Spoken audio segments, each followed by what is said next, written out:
Salve galera, tá começando mais um Financast, podcast que a gente fala de tudo, inclusive de trabalho, e hoje com o tema criatividade.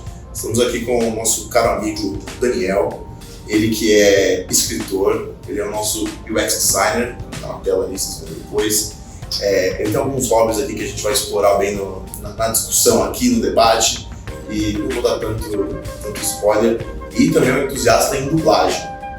E aí, hoje, como teve uma mudança das cadeiras aqui, vocês podem ver no primeiro episódio para esse, o Dani agora é o entrevistado e quem está do meu lado aqui é o Frank.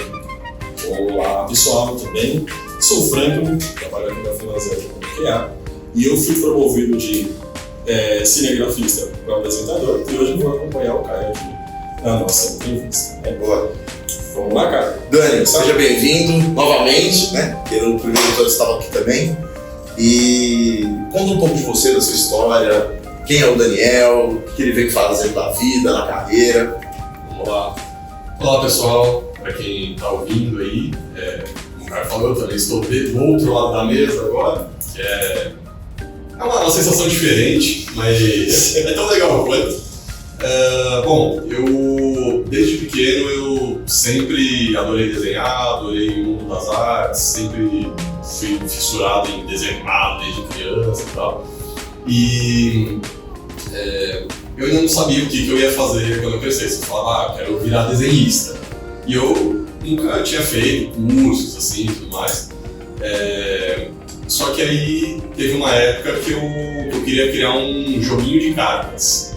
Aí eu comecei a desenhar esse joguinho e na verdade era de Dragon Ball. Até que a excelente bom tempo. Só que aí a minha tia comentou, então, isso aí é plágio, não sei se você sabe. Eu falei, não sabia, eu tinha 13 anos na época.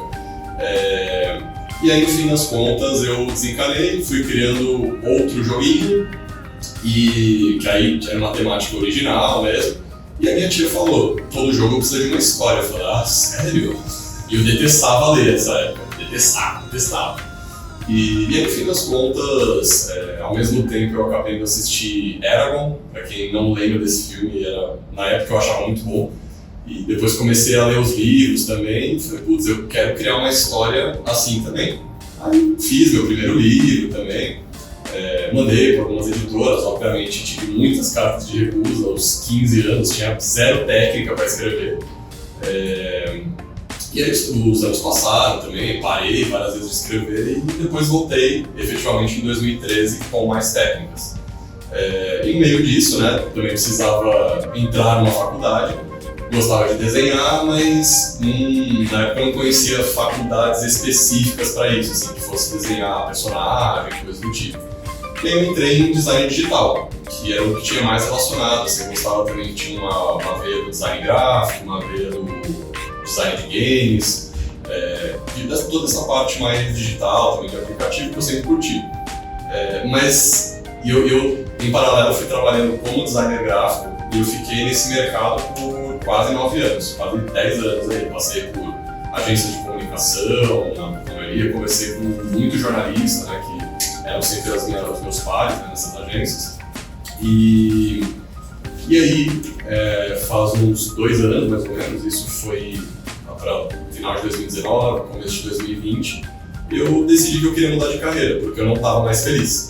E aí, uma amiga minha que já era designer de produto, né, já tinha um bom repertório com UX já fazia muito tempo, ela começou a plantar essa sementinha em cima de mim e acabou germinando.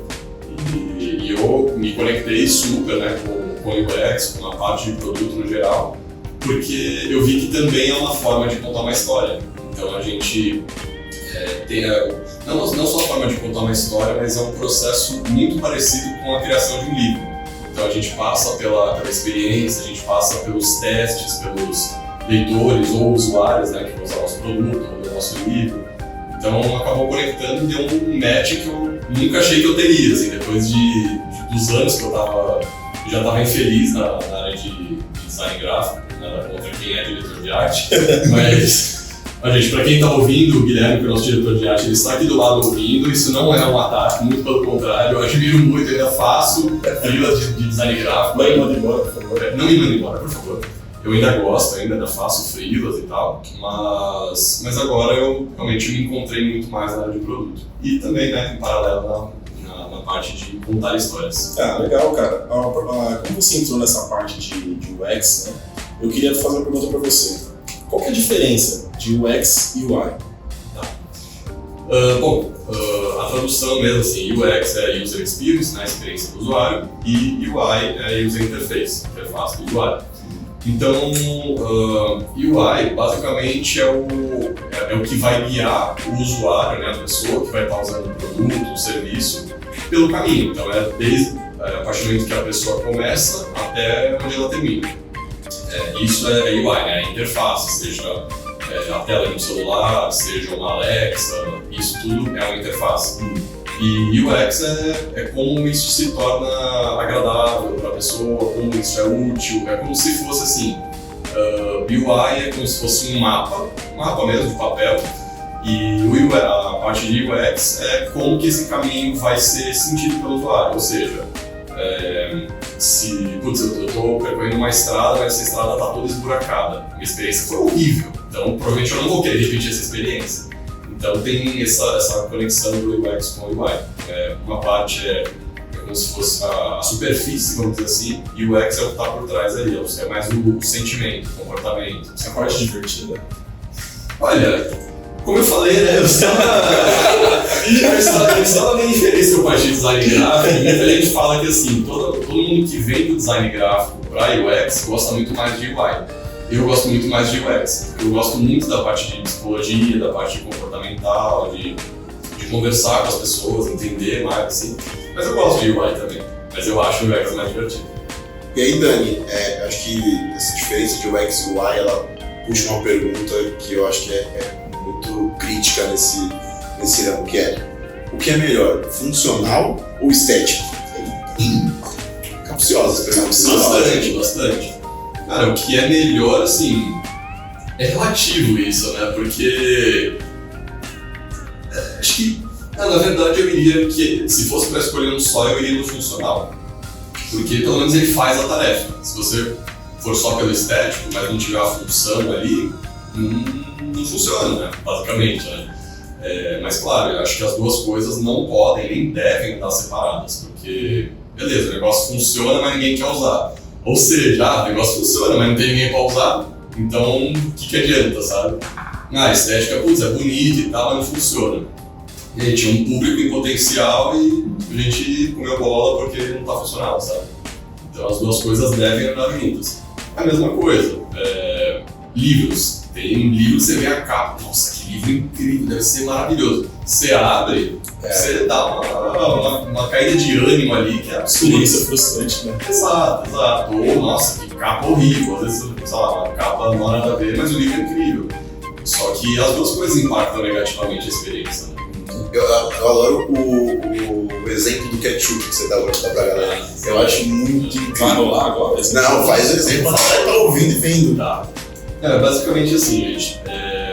O UI, né, fazendo uma analogia com o vidro de ketchup. A gente tem um ketchup com vidro, né? Vidro mesmo. Ou seja, aí quais são os problemas? Ele fica com a boca dele, né, fica para cima, e você obviamente não pode apertar o vidro porque ele não é flexível. Então quando o ketchup está acabando, você vira ele de ponta cabeça e tem que dar vários murros assim no fundo dele para sair o ketchup. E às vezes sai mais do que você quer e faz uma meleca lá, e a experiência acaba não sendo tão boa, né? A UI e a UX trabalhando juntas para não fazer um negócio muito legal, assim, apesar do vidro de ketchup ser elegante e tal, mas ele não é tão funcional. Já o ketchup, que é o de plástico mesmo, né, que ele é mais econômico, ele cabe na mão e a boca dele já é para baixo. A maioria, pelo menos, né? E aí você já pega ele já tá, né, com a boca para baixo, então você só vai apertando e ele vai saindo de pouco em pouco. Então isso de novo, a UI trabalhando junto com a UX para dar uma experiência melhor, você não melecar na sua mão. As coisas. Legal, cara. Você comentou sobre o seu livro, né? Eu queria perguntar para você, como que a criação do seu livro influencia no seu trabalho? Então, como a gente está falando de storytelling aí, né, eu já tinha esse caminho que geralmente eu fazia, que era vamos pesquisar sobre a temática. Por exemplo, meu primeiro livro é sobre pessoas com poderes, tá? Então vamos pesquisar tudo que dá para fazer assim. Que livros já foram feitos que têm uma temática parecida? O que as pessoas falam a respeito? Qual que é o público que dá para atingir melhor? Tem todo um trabalho de pesquisa antes. Exato. E é o mesmo trabalho dentro de UX. Então a gente faz o primeiro desk research, né, aquela pesquisa mais superficial, vamos dizer assim, né? Então a gente fala com usuários, pesquisa na internet, pesquisa em livro, mesma coisa a criação do livro, né? E aí quando a gente está concebendo o produto, a gente faz, no caso a gente faz um protótipo, por exemplo, a gente vai lá, rabisca um protótipo de um aplicativo, por exemplo. Da mesma forma, a gente faz um roteiro do livro, ou faz uma primeira versão, aí esse protótipo do aplicativo a gente dá para alguém testar, a primeira versão do livro a gente dá para alguém ler, então a gente é tudo, eu não vou falar que é exatamente o mesmo processo, mas assim, dá um match aí de 98%, sabe? Entendi, você está refinando conforme for. Exato, são assim, os meus livros passaram por 7, 8 versões já, né? No caso eu fui escrevendo, reescrevendo. E os aplicativos são assim também, né? Só que aí o teste a gente vai no dia a dia. Agora o livro, quando você fez, ele está lá no mercado, aí para você fazer uma outra edição, aí demora meses e meses e meses. O aplicativo já é mais rápido, né? Entendi. Boa. Ô Dani, qual foi o maior desafio na hora de escrever o seu livro? E se ele também tem a ver com os desafios do seu dia a dia do trabalho? Cara, tem, mas talvez não seja um desafio que talvez as pessoas vejam de cara, assim. Acho que o desafio tá mais na cabeça, que é a minha ansiedade. Eu sou extremamente ansioso. A doença atinge todo mundo. Eu sou bem agitado, bem ansioso, às vezes eu quero ver as coisas prontas rápido, mas assim, também não adianta ser, sei lá, quero fazer super rápido e aí beleza, fiz o livro, terminei o livro, mas aí chega no mercado e aí você não tem aquele retorno que você gostaria de ter, porque aí você pensa, eu poderia ter consertado isso, não deveria ter me afobado antes. Isso é um caso real mesmo. O meu primeiro livro que eu publiquei em 2017, ele passou por uma reedição no final de 2020. E eu já tinha escrito o segundo, eu estava para escrever o terceiro, mas eu falei, não, eu quero voltar para o primeiro, consertar o que eu fiz antes de continuar os outros. Porque assim, essa afobação acaba atrapalhando, né? Então eu fui ver, eu consegui consertar isso, consegui consertar aquilo, eu já tinha mais técnicas também. Mas eu percebi que eu estava muito ansioso naquela época, eu queria logo lançar esse primeiro e tudo. Então acho que esse é o maior desafio, não só do livro, mas do dia a dia, do meu trabalho também. Às vezes eu fico naquela, preciso entregar logo isso, preciso não sei o quê, preciso não sei o que lá. Então eu procuro sempre, assim, hoje eu já estou bem mais em paz com isso, assim, então eu procuro, ao que me dá isso, já calma, senta, respira. Pratico meditação também, façam isso, sério, façam, é muito bom, assim, você pega 15 minutos, assim, não precisa nem meditar, mas só usa para perceber a sua respiração, só. Isso adianta bastante. Adianta umas meditações de piada, sim, ajuda bastante. Tem um aplicativo até, acho que é o Insight Timer. Não estamos ganhando nem um centavo para falar dele. Mas é muito bom, muito bom. Ele relaxa bastante, coisa de 10, 15 minutos. E eu acho que a ansiedade hoje é um dos maiores males que acomete em geral, assim, seja adultos, crianças, adolescentes. Então acho que é onde a gente mais talvez tenha que prestar atenção. Assim, a gente valoriza muito as hard skills, né, aquelas habilidades mais técnicas, mas esquece às vezes de cuidar da cabeça também. Né? É bem importante cuidar da cabeça. A gente estava comentando sobre o seu livro, eu queria voltar um pouquinho mais. Qual foram os seus primeiros textos, assim, onde você ficou, o que você escreveu ali no comecinho? Os meus primeiros textos eram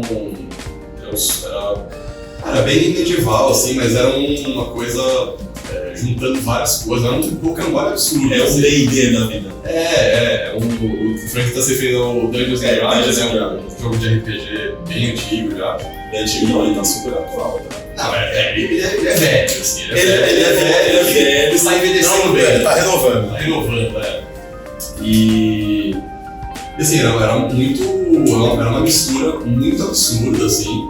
Só que eu escrevia à mão, né? Hoje eu já não tenho mais paciência para escrever na mão, assim, né? Eu Tipo, a minha cabeça é muito mais rápida do que a minha mão, assim. Mas eu tenho um caderno até hoje, assim. Eu tenho acho que umas 5 páginas assim, desse texto. Eu reli até umas semanas atrás. Eu falei, nossa, por que ele significa isso? Eu falei, pô, que legal, eu vou continuar guardando isso. Talvez um dia, de repente, valha alguma coisa, assim, ou valha, no mínimo, risadas, assim, como valeu, né?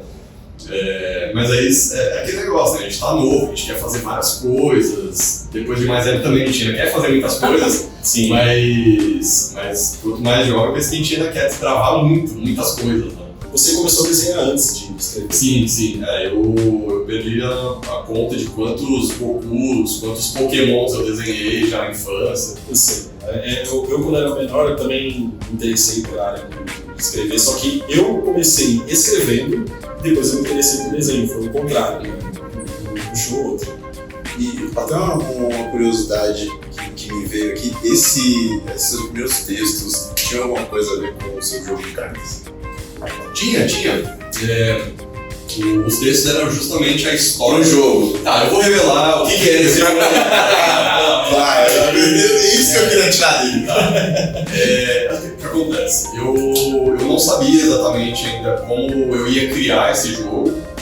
Eu falei, putz, aí o que eu penso assim, eu não sou muito criativo e tal. Essa frase que eu acabei de falar vai voltar daqui a pouco, tá? Isso eu falando lá com 13, 14 anos. Não sou criativo e tal. E aí na época, um tio meu, ele tinha me trazido algo do Cavaleiros do Zodíaco e falou, o cara da banca tirou o sarro da minha cara, que eu falei que eu tava procurando os Cavaleiros do Apocalipse e tal. E aí eu falei, é um bom nome isso. Eu sempre gostei de Cavaleiros, assim, essa coisa mais medieval, Senhor dos Anéis, sempre fui apaixonado por isso. E eu falei, beleza, eu vou começar a criar isso. E aí, naquela época, a internet estava começando, tinha o primeiro computador ainda e tal. E aí comecei a pesquisar referências até bíblicas mesmo, assim, né?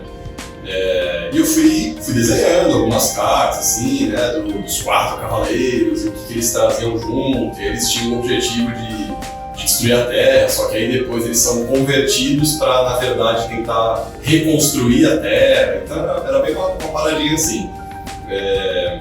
E obviamente não avançou, né?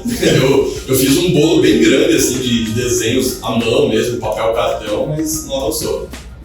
Mas foi um ótimo laboratório, assim, da minha pré-adolescência. Foi bem interessante. Legal você falar disso. Entrando nesse assunto, quais são suas referências, né? Tipo, antigamente, quais eram as referências e hoje em dia, quais são as suas referências? A primeira que eu vi foi Dragon Ball, né? Dragon Ball. Puta, Dragon Ball. Quem tem 30 anos, eu acho que já era. O cara tava preso ali no Dragon Ball. Dragon Ball foi sim a minha primeira referência. Então, desde que eu me conheço por gente, acho que é o desenho que eu comecei a assistir, assim. Mas, hoje eu tô com muito mais referências, né? Seja coisas mais medievais, sejam coisas futuristas. A gente tava até falando aqui nessa gravação sobre George Orwell também. Pra falar a verdade, alguns livros dele eu achei meio densos demais, assim, mas a temática em si me atrai bastante, essa parte de distopia, seja como também Jogos Vorazes, seja uma coisa mais épica, do tipo Senhor dos Anéis, seja algo mais drama, assim, como Coringa, Rock, né, Rock Balboa, pra quem não conhece ou não lembra. Então, assim, as minhas referências eu digo que é tudo que a gente absorve, né? Acho que de todo mundo, assim, fala, eu não sou criativo. Agora, voltando àquela frase, né? Na verdade, a criatividade é como se fosse um músculo, né? Então, a gente só vai desenvolvendo se a gente exercita. Então, às vezes, as poucas oficinas que eu faço, né, de criatividade, eu sempre recomendo. Gente, comecem a perceber um pouquinho mais o que vocês praticam, o que vocês fazem, o que vocês assistem, o que vocês ouvem, o que vocês escutam. E assim, como é que eu vou falar?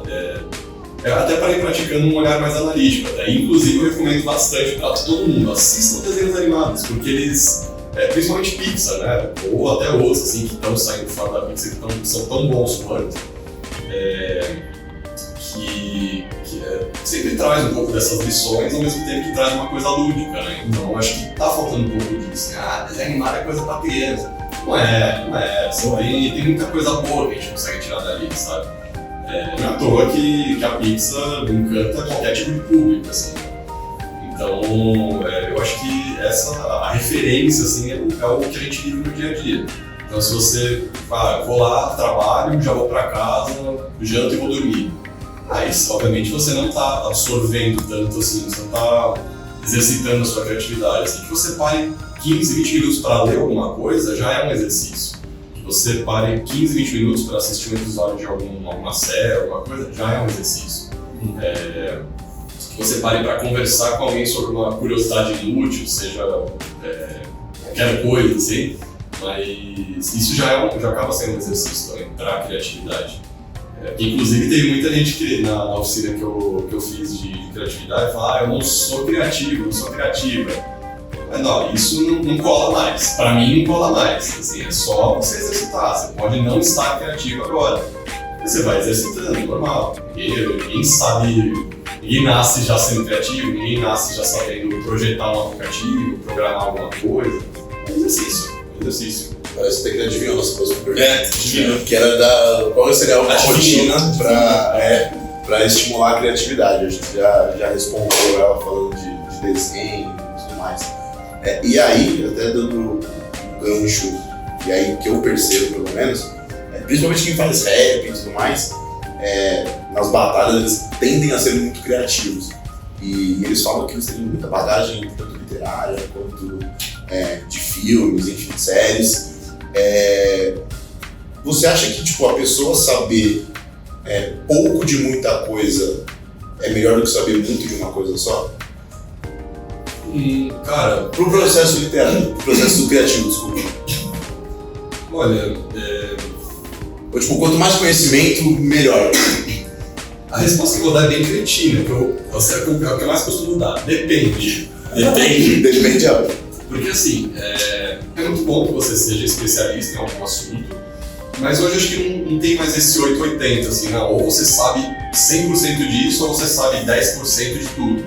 Porque assim, você sabendo só um pouquinho de tudo, você não vai conseguir, na minha visão, né, você não vai conseguir fazer nada com uma maestria que você poderia fazer. Então acho que depende de onde você coloca os esforços.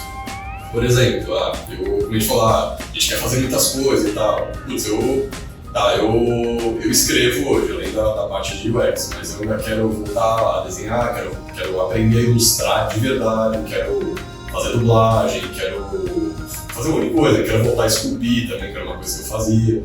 Então, e aí assim, só que você não consegue cuidar de tudo de uma vez só. Não tem como, né? Não tem como, é impossível. Pelo menos eu acho que é impossível, né? Não vi ninguém que seja capaz disso ainda e que trabalhe 8 horas no dia, né? Mesmo que eu não trabalhasse, cuidar de tudo isso ainda ia ser complicado, sabe? Porque eu gosto de me dedicar aos estudos, assim, tipo, vou começar a aprender isso, tá? Eu quero me dedicar só a isso. Por exemplo, eu quero começar a escrever para um público mais infantil agora, mas eu quero terminar de escrever para o público adolescente, terminar a história que eu tenho para depois começar, para o público infantil. Então, eu acho que depende de onde você coloca os seus esforços. Então, beleza, eu tô mais na parte de literatura e UX, então os dois assim somam 80% dos meus esforços, enquanto os outros 20%, assim, questão de tarefas, assim, coisas que eu quero aprender, está dividido entre desenho, ilustração, roteiro de quadrinhos também, qualquer coisa assim, sabe?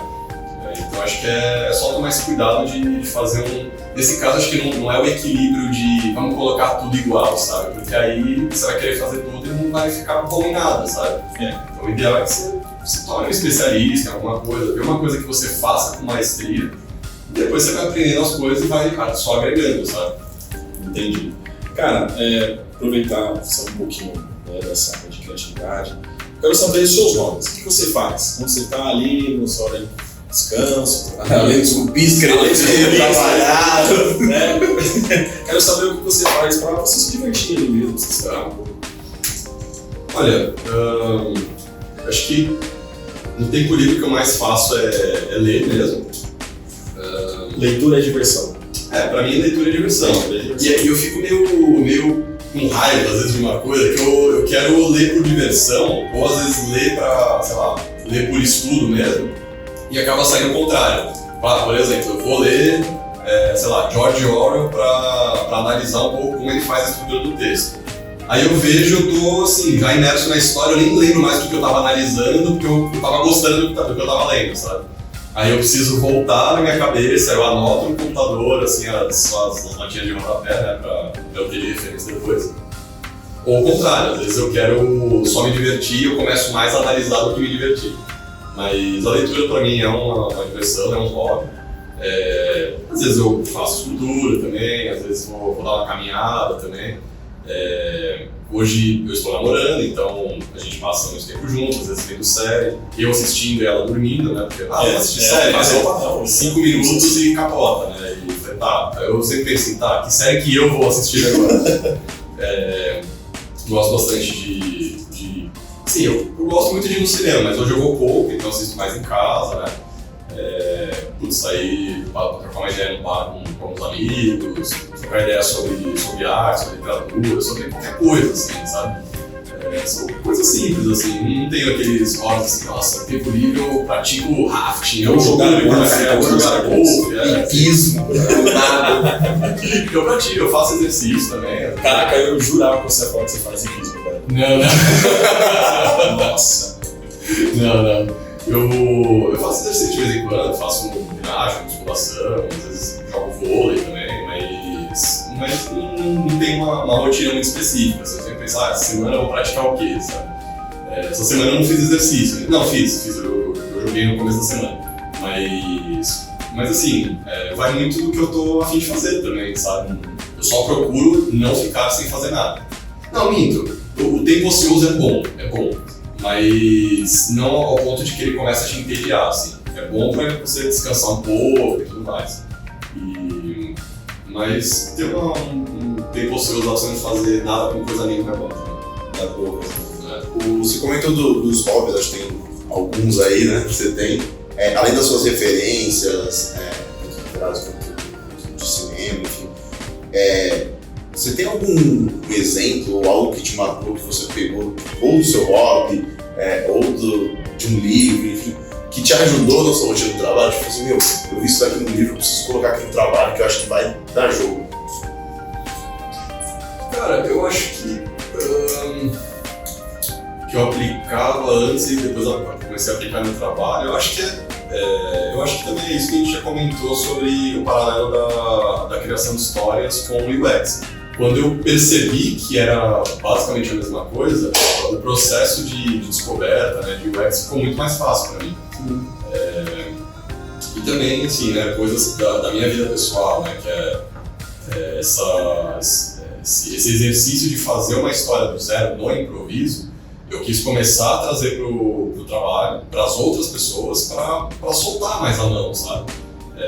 Para as pessoas entenderem que todo mundo pode ser criativo, todo mundo pode criar uma história do improviso, da mesma forma que no trabalho em si a gente pode ter novas ideias do improviso também, sabe? Então eu acho que é dessa parte assim, que eu tiro, de que se a gente for cavando cada vez mais fundo, a gente vai acabar encontrando alguma coisa, né? Que a gente possa aplicar no dia a dia. Nem tudo a gente consegue aplicar, né? É que eu, sei lá, chame de coincidência, de sorte, ou de acaso, qualquer coisa. Mas esse paralelo da criação de histórias bem encaixado bem no UX, pra mim foi espetacular. Acho que foi a coisa que mais me ajudou, assim, no meu dia a dia. Quando eu fiz isso consciente, assim, foi, nossa, é a mesma coisa. Isso pra mim começou a ficar muito mais divertido, muito mais fluido também. Legal. Cara, agora eu quero saber uma coisa bem diferente aqui do que a gente perguntou. Quero uma curiosidade sua. Coisa bem peculiar. Tenho duas. Duas? Pô, eu perdi uma. Cara, tá. Primeiro que eu vou... Essa não sei se é uma curiosidade, acho que é mais uma esquisitice, eu consigo mexer a orelha. Sem usar as mãos, obviamente. Nossa, é quase um dom. Você não tá vendo, vai no YouTube que vai estar lá. Esse silêncio foi porque eu tava mexendo a orelha. Muito bom, cara. Mas, uma outra curiosidade, a covinha que eu tenho tá na direita ou na esquerda? Não. Na esquerda. Na esquerda. Essa covinha que eu tenho na bochecha esquerda, ela é artificial. Eu ganhei ela quando eu tinha acho que 4 ou 5 anos. Eu bati na quina da cama. e inchou pra caramba e depois afundou. Então essa covinha ela não é real. Assim, Você fabricou. ela foi fabricada, exatamente. Não sei se conta como curiosidade, mas... Não, boa, tem uma outra que, na verdade, algumas pessoas às vezes acham meio estranho, mas eu gosto. Eu gosto de reparar nos trejeitos das pessoas. O jeito que... Estamos sendo julgados aqui, Frank. Com certeza, como uma pessoa se comunica, como uma pessoa, sei lá, se ela tem algum trejeito específico de olhar, de sentar, de falar, de dar risada. E aí depois eu só gosto de imitar pessoas, assim. Tem uma amiga minha... Você absorve o trejeito assim? Às vezes sim. Isso pra dublagem ajuda muito. Ajuda, né? cara. Você precisa pegar o jeito do personagem pra... Mas isso foi só pela diversão, assim mesmo. Tem uma amiga minha, por exemplo, quando ela vai colocar um garfo na boca, ela faz careta, assim, ela franze a testa toda. Eu comecei a pensar nisso e falei, por quê, assim? E um outro amigo meu, ele vai tomar alguma coisa, ele levanta o dedo mindinho. Ele começou nisso como uma brincadeira, e hoje ele não consegue mais tirar essa mania. Ficou inconsciente. Ficou inconsciente, assim. Então, sei lá, eu só acho engraçado, assim, você reparar nas pessoas, né, no dia a dia. Legal. Agora todo mundo vai me achar estranho chegar perto, assim. O pessoal vai ser policiado. Super apreensivo, né, cara? Tá olhando pra gente. Meu Deus, ele vai dar Você analisar. vai estar no podcast, vai todo mundo trombar o Dani e falar assim, não, eu vou ficar bem de boa. As pessoas assim, cara. meu Deus. Por exemplo, o Caio, aquele dia a gente falou, ô jovem, tudo bom? Vai bastante jovem. Porque todo mundo joga, até os mais velhos. Mas isso com certeza. Minha avó, você 100 anos, foi jovem, velho. Dos seus pais, Dos meus amigos. seus amigos, do jovem, não é? Então, eu tive um amigo meu que trabalhou comigo, que ele sempre falava assim, ô jovem, isso aqui. E eu não sei por que isso enraizou, eu falava, ô jovem. E aí virou. O jovem até meu chefe. E aí, jovem, beleza? Cara, a gente já tá encaminhando aqui pra parte final. Então, eu quero perguntar uma parada pra você. Você meio que respondeu já no nosso bate-papo, mas só pra gente finalizar. Como ser uma pessoa criativa? Como um processinho, ou um exercício, como é? Assim, como é o caminho das coisas pra ser bem criativo? Primeiro, como ser uma pessoa criativa? Abra-se para o mundo primeiro, né? Abra-se para novas experiências, claro, com limites, obviamente, né? Mas, procure alguma coisa que você gosta de fazer, seja praticar um esporte, seja ler um livro, seja assistir filme, e vá absorvendo isso, assim, sabe? Usa como diversão, mas procura entender mesmo o que aquela história está te dizendo. História não digo só de livro, mas eu digo, mesmo assim, quando a gente vai fazer um esporte, existe uma história ali, sabe? Por que eu estou fazendo esporte? Porque eu quero ser mais saudável, porque eu quero ficar com o corpo mais em forma, porque estou me obrigando, porque eu quero ganhar uma aposta. Sim, praticar esses tipos de coisas, sabe? Praticar o pensamento junto com o corpo, sabe? Porque a gente fica tão no modo automático que o corpo vai, mas a cabeça não está se movimentando junto, assim, sabe? Então acho que é importante sempre manter as engrenagens da cabeça funcionando. Converse com pessoas, mesmo que você seja mais introspectivo, assim, procura uma, duas pessoas que você consegue se abrir mais, que você tenha uma intimidade maior, que você vá se aproximando aos poucos também.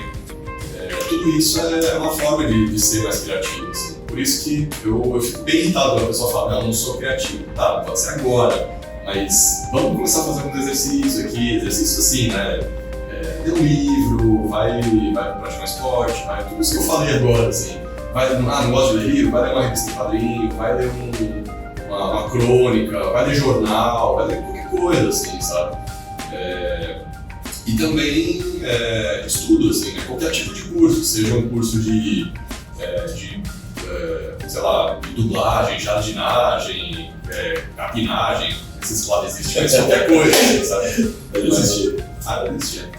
Então, o estudo em si, ele vai não só te dar aquele estudo, né, o que você quer aprender, mas ele possivelmente vai te fazer conhecer novas pessoas. Muitas delas talvez você nem fale, mas pode ser que uma ou duas você ainda leve adiante e vá trocar algumas ideias, assim, sabe? Então, eu acho que isso. se manter vivendo. É meio, sei lá, piegas ou clichê falar isso, mas é você viver realmente, sabe? Quando você tá na rua, às vezes você só tá viajando, mas às vezes você pode prestar atenção nos trejeitos das pessoas. Perceber mais a vida. Perceber mais a vida, exato. Perceba e viva. Acho que seria isso, assim, sabe? Boa. E Dani, se você achou que você ia escapar dessa última pergunta, estava bem enganado. Se você pudesse resumir em uma palavra ou uma frase toda a sua carreira profissional, qual seria? Não vale só vai do último podcast, então...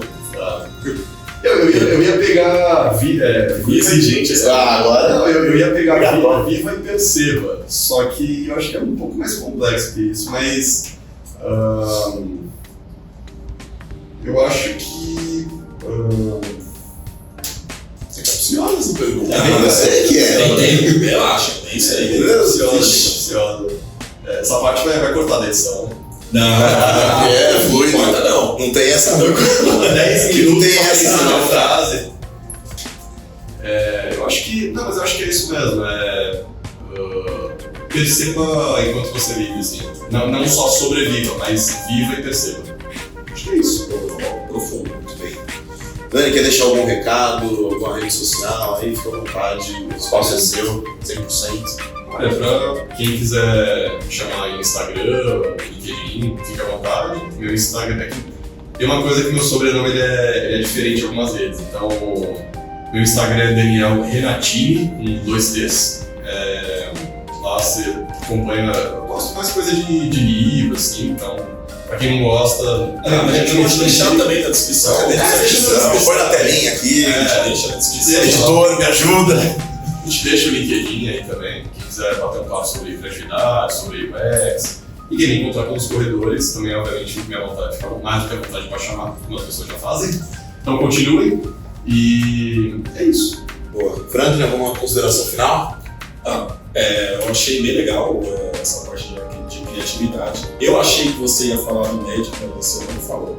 Que é um belo exercício criativo, queria deixar aqui. Também não estamos recebendo nada do médico. Não estamos recebendo nada da Vamos falar. É um belo exercício criativo, eu acho que é bem legal, assim, para você expandir a sua cabeça e ter leque de sons, então você trabalha bem a sua criatividade ali, brincando não só com card game, mas board games também. É uma coisa que estimula muito a criatividade. Deixa eu só fazer desculpa, esse eu preciso falar porque isso também é uma outra forma. Assim, foi criado um mini-jogo baseado no meu livro que é justamente para exercitar a criatividade. Olha aí! Que toda partida é totalmente diferente da anterior, porque são os jogadores que estabelecem as regras. Então é justamente para ser dinâmico. Então, procurem mais esses tipos de jogos também. Quanto mais liberdade ele der para os jogadores, melhor. Procurem, tem um que chama Zumbicídio, que é basicamente um jogo contra os jogadores. Ele também te dá Munchkin também é muito bom. Sim, é muito bom, assim. E isso é uma outra coisa, joguem jogos de tabuleiro. Isso também é uma outra forma de exercitar a criatividade. Pronto, acabei, falei pra caramba. Então é isso, né? Boa. É isso. Dani, obrigado pela participação. Franklin, obrigado pela parceria aqui. Imagina. Galera, segue a Finanzero. Foi um prazer contar essa história com vocês. Foi muito bom. Galera, segue a Finanzero nas redes sociais, LinkedIn, Instagram e agora YouTube, hein? É isso. Obrigado equipe. Tamo junto. Valeu. Valeu, gente. Mais um Financast. Falou!